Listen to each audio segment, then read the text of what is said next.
Nous sommes aujourd'hui en compagnie de Monsef qui va nous parler plus en détail du compostage. Alors le compostage, qu'est-ce que c'est?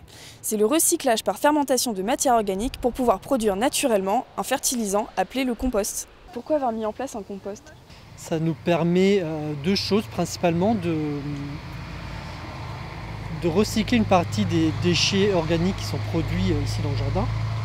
Après maturation, ce compost en fait nous sert à aggrader la terre, à l'améliorer pour avoir une terre plus riche en éléments et aussi avoir une terre avec une meilleure structure qui permet un meilleur développement des racines.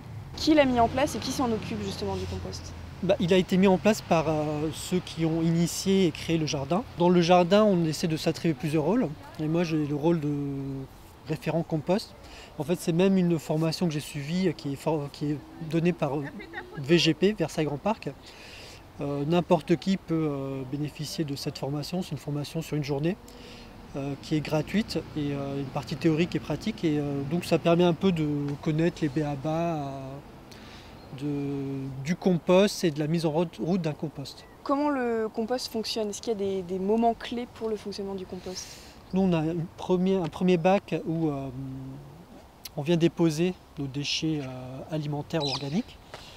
Donc il est essentiel, en plus de cet apport-là, de rajouter de la matière sèche pour limiter l'humidité en fait, du compost. Une fois que le compost est plein, là on parle de bac, oui. Lorsqu'on composte à l'aide de bac, on ferme le compost et on laisse maturer. Et voilà, cette phase de maturation peut prendre plusieurs mois. Et lorsqu'il arrive à maturation, on peut l'utiliser pour enrichir la terre. Pour vous, en quoi cela vous semble important justement d'avoir du compost à disposition au jardin partagé? Ça nous permet nous d'enrichir nos terres. Et deuxièmement, ça contribue à réduire les déchets. Ça contribue en fait au cercle vertueux de la nature. Et donc ça a, à mon sens, toute sa place dans un jardin. D'après un rapport de 2018, les dépenses de fonctionnement liées à la collecte et au traitement des déchets à Versailles Grand Parc s'élèvent à 22 millions d'euros. Comme nous l'avons vu, on estime que dans une poubelle, environ 30% des déchets sont compostables.